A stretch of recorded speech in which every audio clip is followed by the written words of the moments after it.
Net का notification तो हमारे आगे आ चुका है और बहुत जल्दी एग्ज़ाम भी कंडक्ट होगा, पॉसिबली जून में एग्ज़ाम कंडक्ट हो जाए। पर अब यहाँ पर सबसे बड़ा क्वेश्चन उन बच्चों के लिए आता है जो काफ़ी समय से प्रिपेयर कर रहे थे। एक सवाल जो हमेशा हमारे दिमाग में आता है जब भी किसी कंपटीशन एग्ज़ाम की डेट अनाउंस होती है, और वो इस बात को लेकर होता है कि एग्ज़ाम अगर होगा तो लास्ट का जो समय हमारे पास बचता है, that might be 30 days 40 days, जब भी एग्ज़ाम का एक फाइनल नोटिफिकेशन आता है, तो इस समय में किन चीज़ों पर फोकस किया जाए जो हम एग्ज़ाम को क्वालिफाई कर सकें, या किस तरीके से अप्रोच रहनी चाहिए इस लास्ट के समय में। तो देखिए, ये वीडियो उन स्टूडेंट्स के लिए है स्पेशली जो कि काफ़ी समय से प्रिपेयर कर रहे थे।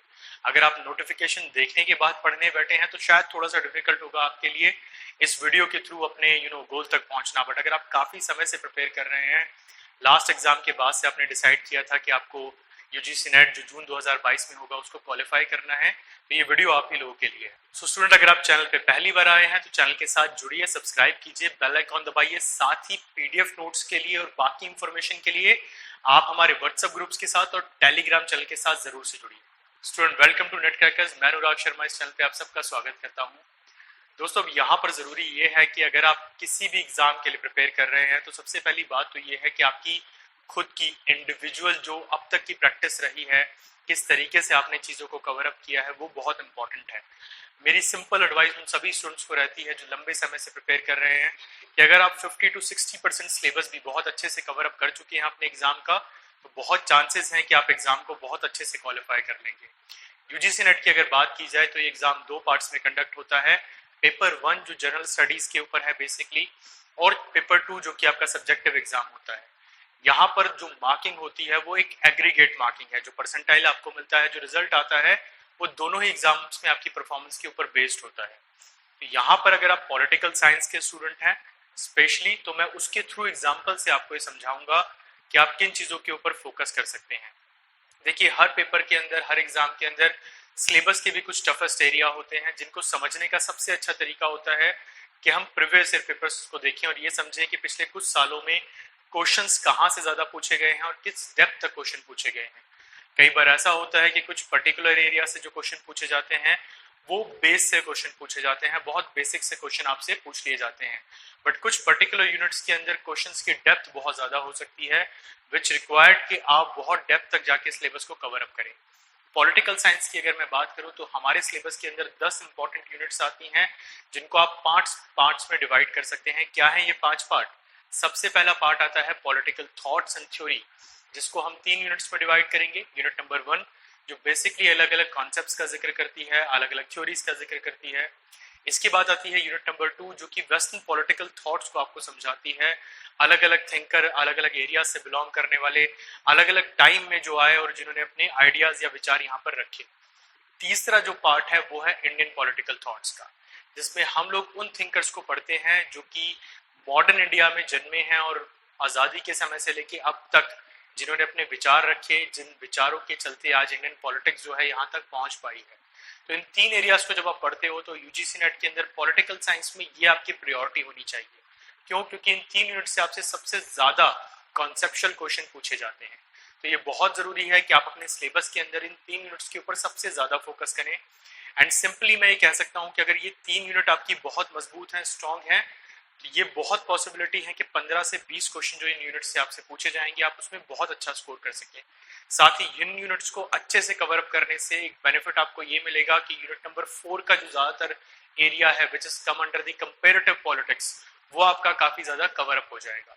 अगर आप पहली 3 यूनिट्स को अच्छे से कवर अप नहीं करते हैं तो आने वाली कई सारे एरियाज में आपको प्रॉब्लम होगी। कनेक्टेड यूनिट्स की अगर मैं बात करूं तो पहली 3 यूनिट्स को जब आप पढ़ते हैं तो यूनिट नंबर 1 जिन थ्योरीज की बात करती हैं, जिन कॉन्सेप्ट्स की बात करती हैं, उन्हीं कॉन्सेप्ट्स और थ्योरी से रिलेटेड जो एरियाज हैं आप उनको इंटरनेशनल रिलेशंस में भी पढ़ते हैं। फॉर एग्जांपल, पावर क्या है, रियलिज्म क्या है, न्यूरलिज्म क्या है, लिबरलिज्म क्या है, इस तरह के टॉपिक्स को।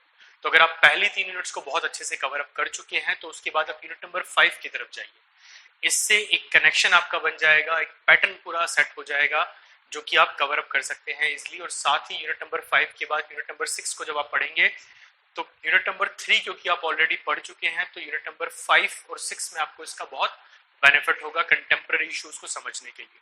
तो अब एक तरह से देखा जाए तो आप 5 यूनिट्स को तो बहुत अच्छे से समझ चुके हैं और इन 5 यूनिट से क्वेश्चन पूछे जाएंगे आपसे 50। तो ऐसे में आप कह सकते हैं कि आपका एग्जाम तो क्वालिफाई हो ही जाएगा।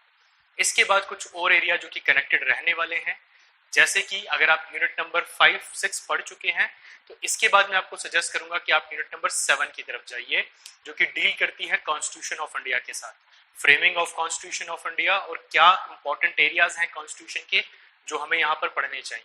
अगेन पॉलिटिकल साइंस के बच्चों के लिए ये यूनिट बहुत ज्यादा फ्रूटफुल रहती है, बिकॉज ना सिर्फ यूजीसी नेट के एग्जाम में बल्कि बहुत सारे कॉम्पिटिशन एग्जाम जहां आप अपेयर करते हैं वहां आपके लिए हेल्पफुल रहेगी। या मैं कहूँ इंडिया में हर कॉम्पिटिशन एग्जाम जहां जीके आपसे पूछी जाती है, जनरल नॉलेज, वहां पर यूनिट नंबर 7 का जो कंटेंट है वो आपके लिए बहुत हेल्पफुल रहेगा। इसके बाद आप यूनिट नंबर 10 की तरफ मूव कीजिए, क्योंकि यूनिट नंबर 7 में जो आप पढ़ेंगे which is related to the constitution of India, उसी तरह से यूनिट नंबर 10 कहने के लिए तो पब्लिक एडमिनिस्ट्रेशन का एक हिस्सा है, पर आप यहाँ पर पढ़ेंगे पंचायती राज इंस्टीट्यूशन क्या है, मनरेगा क्या है, इस तरह की स्कीम्स के बारे में पढ़ेंगे। तो एक और ऐसी यूनिट जो कि कनेक्टेड है गवर्नमेंट और गवर्नमेंट के फ्रेमवर्क से। तो इस तरीके से अगर हम समझे तो आप टोटल मिला के अपने सिलेबस की 7 इंपॉर्टेंट यूनिट्स को डिस्कस कर चुके हैं, कवर अप कर चुके हैं। यहाँ से टोटल 70 क्वेश्चन आपसे पूछे जाएंगे, हर क्वेश्चन की मार्किंग 2 मार्क्स की है, तो 140 मार्क्स आपके यहाँ पर इजिली कवर अप हो गए। दैट मीन्स आप जेआरएफ कैटेगरी के लिए भी अब अप्लाई कर सकते हैं, इतने मार्क्स आप आराम से ले आएंगे कि आपको जेआरएफ में मिल जाए। अब इसके बाद कौन सी यूनिट हमारे पास बचती है? हमारे पास बचती है यूनिट नंबर 8 और यूनिट नंबर 9।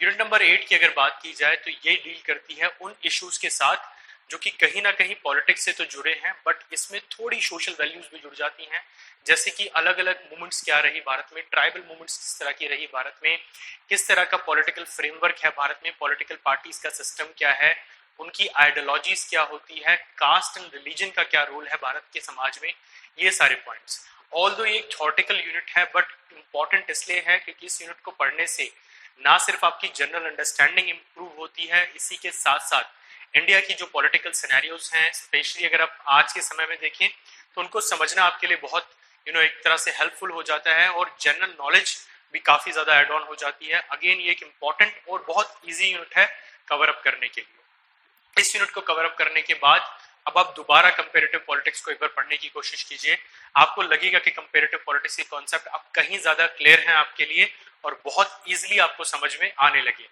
इस पैटर्न को मैं दोबारा रिपीट करता हूं, पहले यूनिट नंबर 1, 2, 3 हम लोग पढ़ते हैं, यहाँ पर एक सीक्वेंस हम मेंटेन करेंगे। हम यूनिट नंबर 2 को पहले पढ़ेंगे, थिंकर्स को हम लोग पहले समझेंगे, बिकॉज जब आप थिंकर्स को समझेंगे तो उनके आइडियाज को, थ्योरीज को या कॉन्सेप्ट को भी समझना आसान होगा।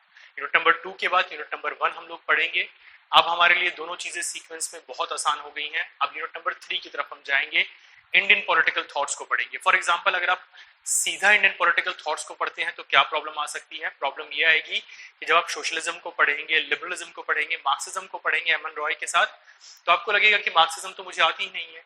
तो इसलिए जरूरी है कि आप यूनिट नंबर 2, यूनिट नंबर 1 और यूनिट नंबर 3 इस सीक्वेंस को फॉलो करें। इन 3 सीक्वेंस को फॉलो करने के बाद हम यूनिट नंबर 5 और 6 पे जाएंगे, उसके बाद हम यूनिट नंबर 7 और 10 पे जाएंगे, फिर हम यूनिट नंबर 8 की तरफ जाएंगे और अब हम यूनिट नंबर 4 को कवर अप करने वाले हैं। तो हमारी 9th यूनिट है हमारे सिलेबस के अंदर। यूनिट नंबर 4 के अंदर आप पढ़ते हैं डिफरेंट आइडियाज को, उनकी कंपेरिजन को। फॉर एग्जांपल किस तरह की मूवमेंट रही, एंटी कॉलोनियल मूवमेंट्स क्या रही, यूरोप में क्या रही, नॉन यूरोपियन सिनेरियोज में क्या रही, इस तरह की मूवमेंट्स, डेमोक्रेसी क्या है, डेमोक्रेटिकल प्रोसीजर क्या है अलग अलग, उसको आप समझेंगे, कॉन्स्टिट्यूशन क्या है और कॉन्स्टिट्यूशनलिज्म किस तरह से वर्क करता है आप उसको भी समझेंगे। जब आप यूनिट नंबर 4 को कवर अप कर लेंगे तो अब आपके सिलेबस की 9 यूनिट्स कवर अप हो चुकी हैं, 90 क्वेश्चन, 180 मार्क्स कवर अप हो चुके हैं। तो आप कह सकते हैं कि शायद आप ऑल इंडिया टॉप भी कर सकते हैं। अब इसके बाद हम लोग आते हैं अपने पूरे सिलेबस की एक ऐसी यूनिट पे जो कि यूनिट नंबर 9 है, which deals with the public administration. Public administration के साथ सबसे बड़ी प्रॉब्लम जो आती है वो ये आती है कि ये बहुत थॉटिकल एरिया होता है। ऐसे में कई बच्चों को पब्लिक एडमिनिस्ट्रेशन को समझने में, उसके थिंकर्स को समझने में या उन कॉन्सेप्ट्स को समझने में काफी प्रॉब्लम हो सकती है। बट मैं सजेस्ट करूंगा कि अगर आप पब्लिक एडमिनिस्ट्रेशन को सिस्टमैटिकली पढ़ें, रिसोर्सेज को एक्सपेंड ना करें, तो ऐसे में पब्लिक एडमिनिस्ट्रेशन एक ऐसी यूनिट है जो ना सिर्फ जल्दी आपको समझ में आएगी बल्कि मेमोराइज करने में चीजों को आपके लिए आसान होगा। पहले हमारे सिलेबस में पब्लिक एडमिनिस्ट्रेशन की काफी सारे थिंकर्स एड ऑन थे, बट जो न्यू सिलेबस 2019 में हमारे पास आया, ऐसे में पब्लिक एडमिनिस्ट्रेशन में 3 से 4 थिंकर रह गए हैं, बाकी जो चीजें हैं that is approach and theories, जो कि कंपेरेटिवली इजी है हमारे लिए। अब हमारे सीक्वेंस में आ गई है यूनिट नंबर 10 भी, that means 100 question 200 marks. I think अब ये पूरा सीक्वेंस आप समझ चुके हैं किस तरीके से आपको प्रिपरेशन करनी है। अब क्वेश्चन ये आता है कि इन सब में क्या कोई यूनिट ऐसी है जिसको छोड़ा जाए, जिसको फोकस ज्यादा किया जाए। तो first of all as a teacher मैं कभी सजेस्ट नहीं करूंगा कि आप किसी भी एरिया को छोड़ के जाइए, ठीक है। आपके सिलेबस के हिसाब से आपको सब कुछ कवर करना चाहिए, बट हाँ आप फोकस जरूर से कीजिए कि आप पहली 7 से 8 यूनिट जो मैंने इस पैटर्न में सजेस्ट की उनको बहुत फोकस करके पढ़ के जाइए, तो पॉसिबिलिटी है कि आप अपने एग्जाम को बहुत अच्छे मार्क्स से क्वालिफाई करें। अगेन मैं आपको कहूंगा unit number 4 and unit number 9 को आप अपनी पूरी रिवीजन के अंदर सबसे लास्ट में रखिएगा, बिकॉज ये दो यूनिट कॉन्सेप्चुअली तो बहुत ज्यादा टफ नहीं है, बट थॉटिकली ये कंफ्यूज कर देती हैं आपको, तो ऐसे में इन यूनिट को लास्ट में रखिएगा। तो स्टूडेंट आई विश जो पैटर्न मैंने आपको बताया अगर आप इसको फॉलो करते हैं आने वाले एग्जाम के लिए, तो ना सिर्फ आपके लिए एग्जाम को कवर अप करना इजी रहेगा सिलेबस को, बल्कि एग्जाम क्वालिफाई करना भी आसान रहेगा। आने वाली वीडियो में कुछ और पॉइंट्स को हम लोग डिस्कस करेंगे। धन्यवाद दोस्तों।